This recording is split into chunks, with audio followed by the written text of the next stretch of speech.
time to look at questions 1 to 6.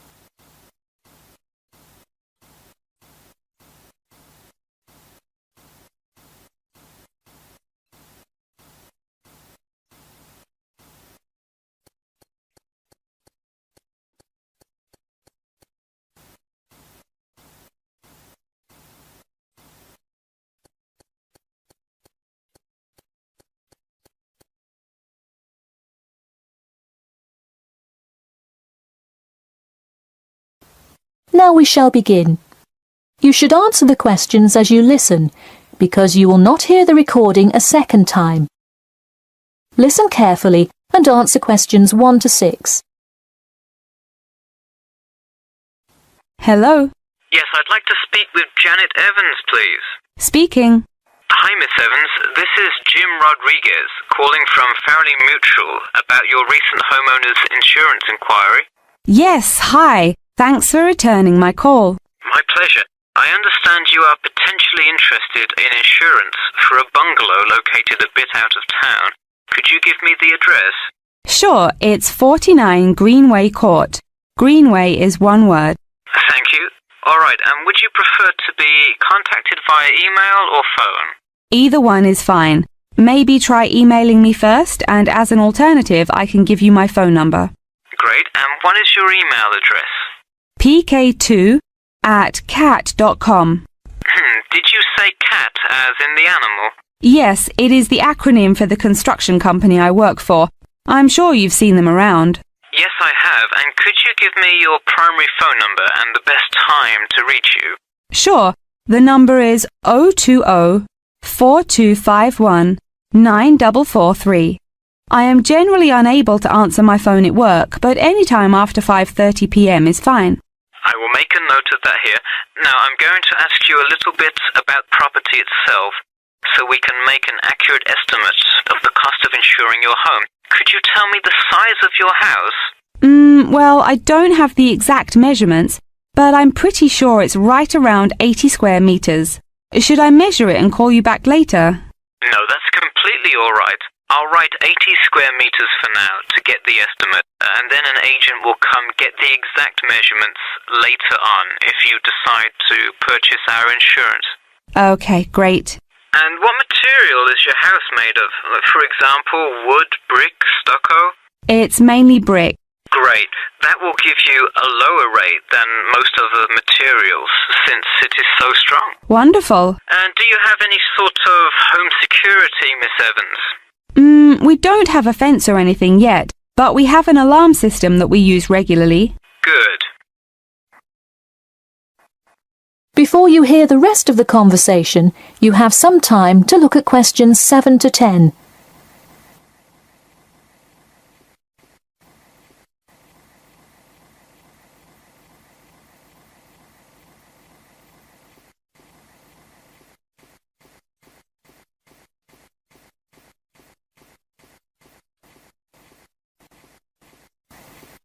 Now listen and answer questions 7 to 10. Now I'll go through a number of things we offer coverage for, and I'd like you to tell me which items you want your policy to cover. Okay. We'll start with the building itself first. Would you like us to cover incidental damage to the structure to your house? Absolutely. Splendid.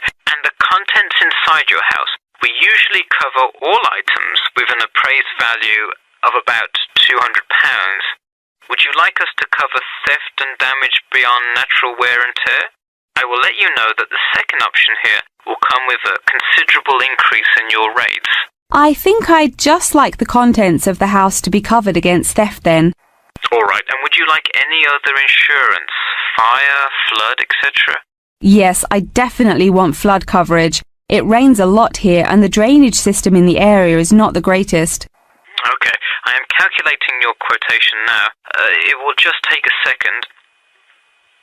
It looks like your annual insurance rate will be £148.30.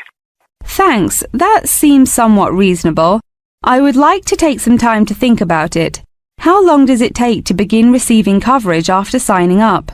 It depends on the time of year. It can take anywhere from 2 to 6 weeks. I would say if you sign up by July the 1st, you could start your coverage by August the 1st. I see. Okay, thanks for your help. Should I call you back at this number when I have made my decision? Yes, please. And so that we can look up your account faster, I'll give you a reference number that you should provide when calling. Ready? Yep. It's TR278Q. Got it. Thanks. Thank you, and have a nice day. That is the end of section 1. You now have half a minute to check your answers.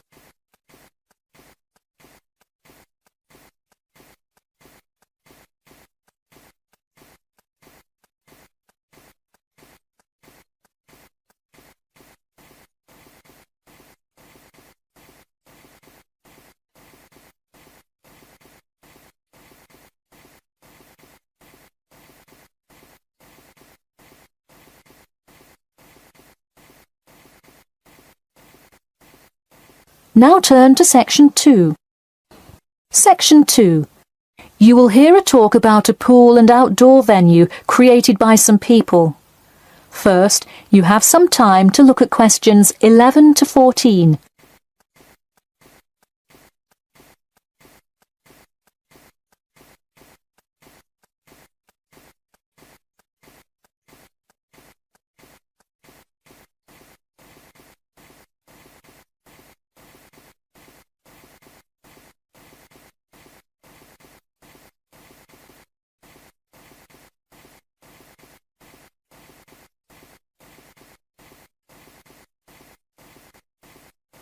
Now, listen carefully and answer questions 11 to 14. Hey, if you're just joining us on WKPX The Sound, welcome. We're here in the studio with Matt and Cam in the morning, and this morning we're talking about keeping the kids occupied on summer vacation. Folks, there's a new kid in town in the world of summer fun. Get ready for the Pool of the People. A pool and outdoor venue created by, that's right, the people. Scheduled to open in November, the ideas for everything from the design of the pool right down to the items sold in the snack bar have been decided upon by a sample of 1,050 members of the public. The public selected 2 top proposals from over a dozen created by renowned architect Ned Mosby, and the final design is truly something else. The pool is shaped like a fishbowl, sinking down into the ground. And there's, you guessed it, a real live fish tank in the center. It's certainly the center of attention in the Bridgewater area. Now, you are probably wondering how much an extravagance like this must cost, right? Well, have no fear. At just £15 for adults and £10 for kids, it's an affordable way to entertain the kids in those dog days of summer. The only problem now is the possibility that it will in fact become too popular. The pool is only so large, so swarms of people coming to enjoy it may cause quite a crowd in its first summer of opening. There will be an opening party for a select audience, and in line with the pool's mission, the people have decided on all the arrangements. They collectively decided on actress Rebel Wilson to host in the festivities scheduled for later this month, and even dictated the playlist by ranking their top 10 songs from a list of hundreds. There is some discrepancy, however, on the sculpture design for the foyer at the entrance. The people elected a jellyfish sculpture to greet entering visitors, but given last week's vicious attack by a box jellyfish on a local youth, coordinators fear it will bring too much fear to patrons. Before you hear the rest of the talk, you have some time to look at questions 15 to 20.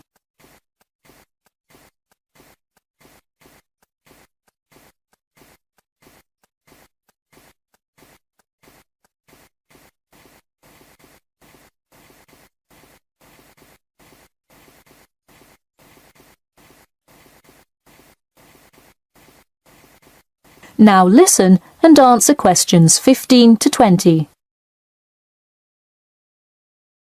The theme of the clubhouse is set to be International Waters, with a different section representing each continent, designed by the legendary local artist Roberta Annuzzi.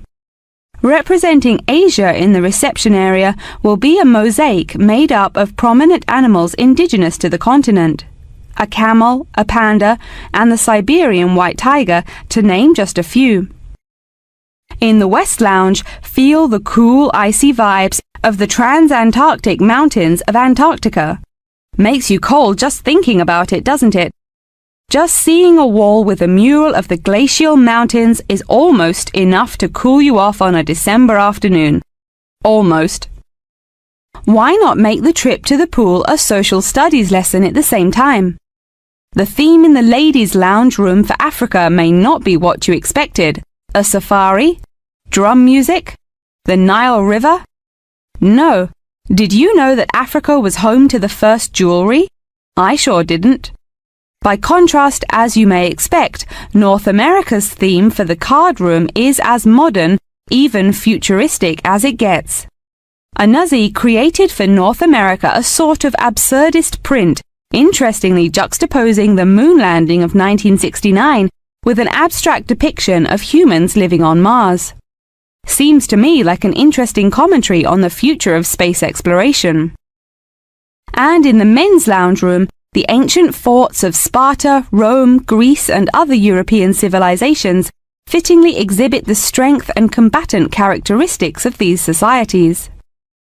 Finally, the cafe and breakfast room area is an enchanting round room that draws all attention to its center, where there is a strikingly realistic sculpture of a volcano.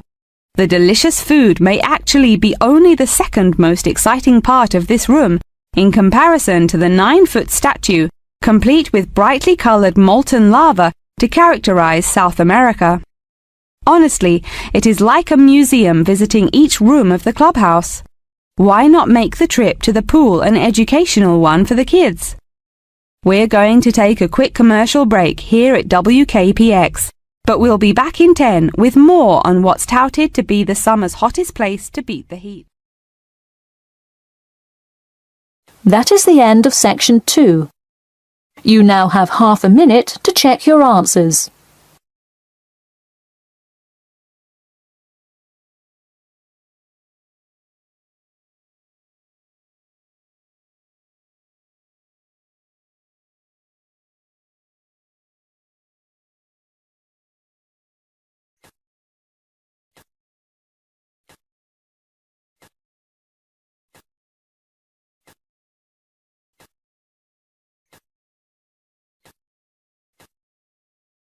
Now turn to section 3 on page 6 of your listening test booklet. Section 3. You will hear a student, Sandra, talking to a student advisor about her approaching exam. First, you will have half a minute to look at questions 21 to 30.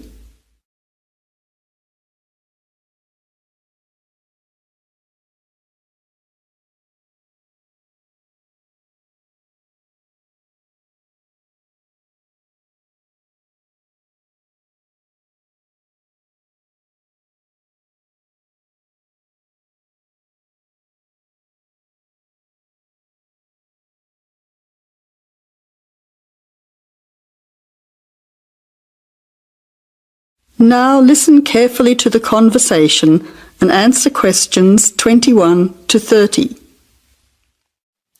I've got an exam tomorrow and I'm worried about how it will go. Do you have any tips?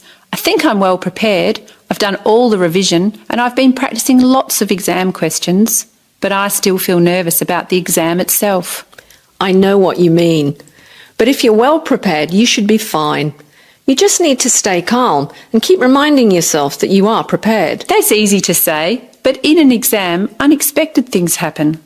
Well, there are a few things that I found helpful.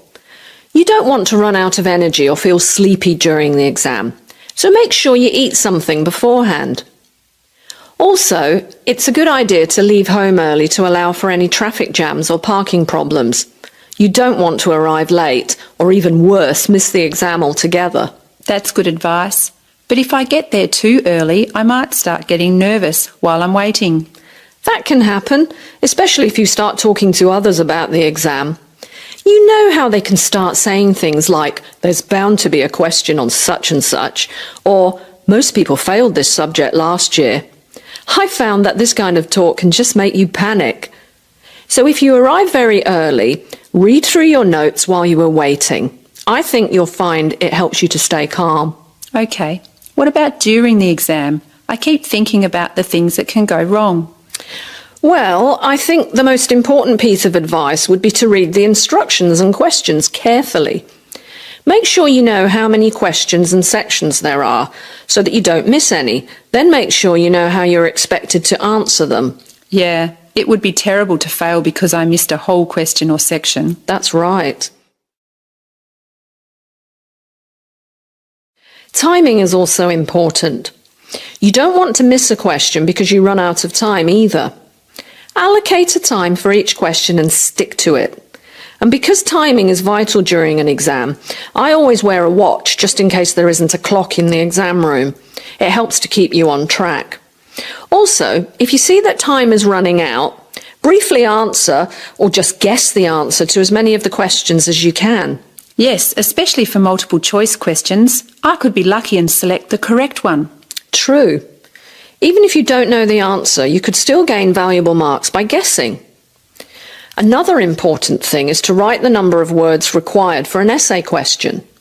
If your essay is too long or too short, you could lose a lot of marks. You could also waste a lot of time.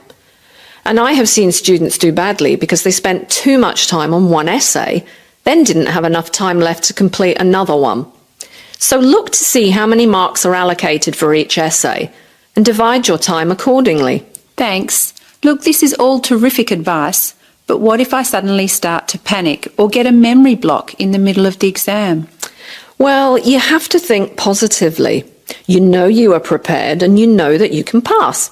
As soon as you feel yourself starting to get panicky, relax and take slow, deep breaths. You should allow yourself to take a few seconds to stretch your arms, legs, neck and back occasionally too. I found that this helps. It can also be useful if you start to feel physically tired during the exam. Yes, I can see how that could help. I'm feeling more relaxed as we speak. Good. Oh, and one more thing. It's not a good idea to leave the room before the time is up, even if you have finished all the questions. Spelling, grammar and punctuation mistakes can make a difference to your marks. So try to leave some time at the end for checking your answers. I don't think I'll be leaving early somehow. Look, you've been really helpful. I'm very grateful. Not at all. You're welcome.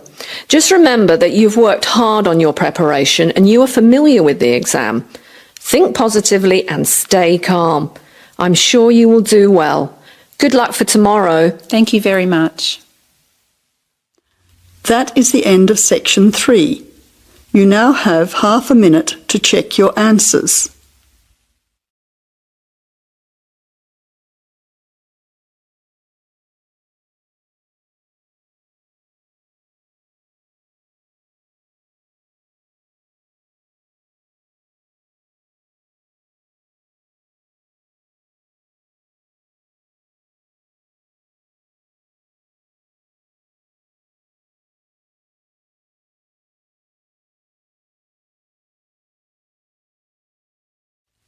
Now turn to section 4 on page 8 of your listening test booklet.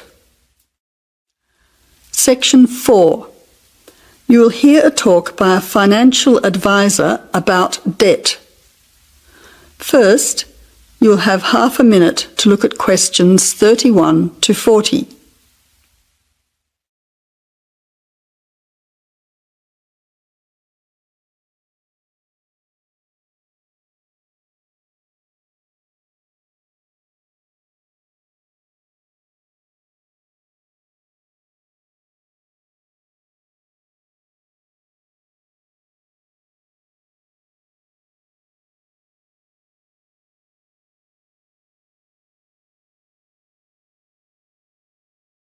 Now listen carefully to the talk and answer questions 31 to 40. Welcome to today's public lecture on the topic of personal debt. I'm Ray Goodman from the Community Debt Centre, and I'd like to present to you today the second part of our 3-lecture series. Today we're going to look at how debt affects our lives. Debt is nothing new. It's found throughout human history and in every society. Many people know what it feels like to be in debt. Those of you who have bought a house will probably have a mortgage. Perhaps you've borrowed money from family or friends or got a loan for a car. Debt can sometimes be a way of juggling financial commitments and of paying in advance for things that you really need. For everyday living, you might not earn enough money from your job to pay for all the things that you need. You may require a little extra money in the form of credit cards. But debt has a darker side. Imagine how you would feel if you were deeply in debt and unable to repay what you owed. The consequences for many people can be disastrous. Today, people in the richer countries of the world live in a society where credit is easily accessible. Banks, building societies and credit card companies often encourage people to take out loans. They then make money by charging interest. For very low income earners, borrowing from a bank can be impossible. Instead, they are forced to take out a much higher interest loan from a private lender. They soon find that despite cutting back on many essentials, they are unable to keep up with these repayments. They are forced to take out another loan and find themselves plunging deeper and deeper into debt. People can find themselves with growing debts if they are unable to repay interest.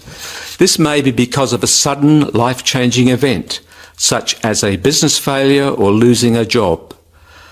But for many households, debt is a means of survival. In developing countries, people borrow a tiny sum of money from a local landowner, for example, to pay for medical treatment. They agree that a child would work as a full-time servant to repay the debt, and that child becomes a bonded labourer. But since they are never paid, there is no hope of clearing the debt. Their life is ruled by fear. With no money, education or experience of life, it is impossible for them to escape. Today, debt bondage is a major form of slavery. As you can see, debt affects everyone all over the world to varying degrees. I hope the information I have presented to you today will make you think twice about getting into spiralling debt.